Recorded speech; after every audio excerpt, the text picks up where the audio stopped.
आज छठ मैया पूजा महोत्सव के 9वां साल।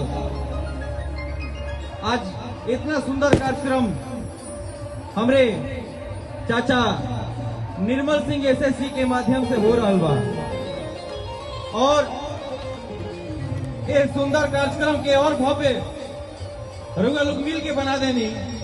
हम तो ही नहीं हम आज ही मंच पर तीसरा साल हमारे बाटे।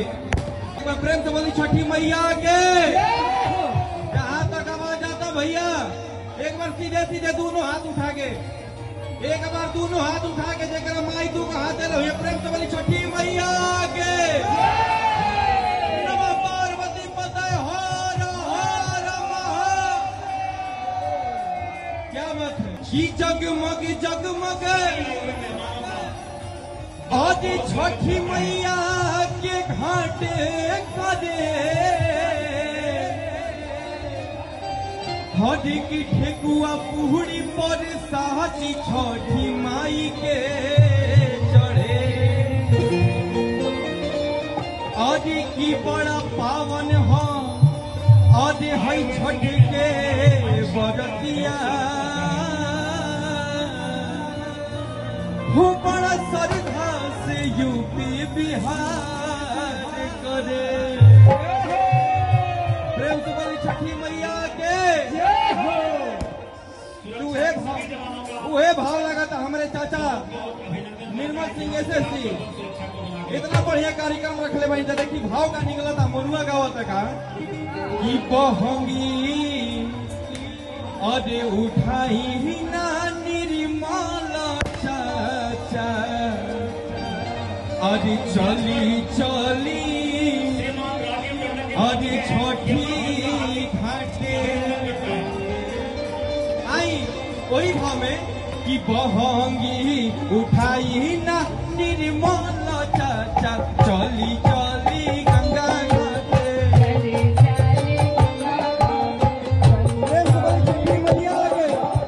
बहंगी उठाई ना राके सो भैया चली चली गंगा घाटे।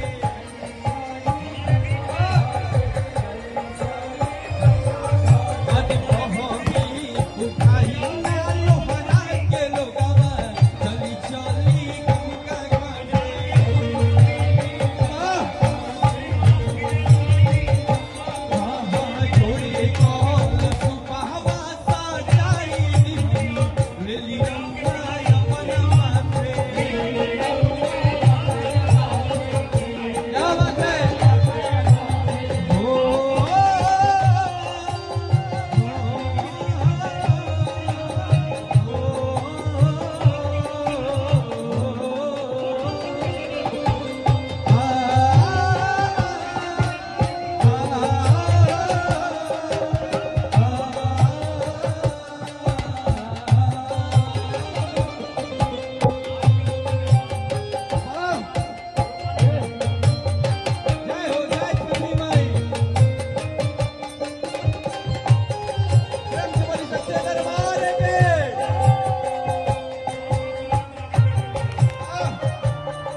चली चली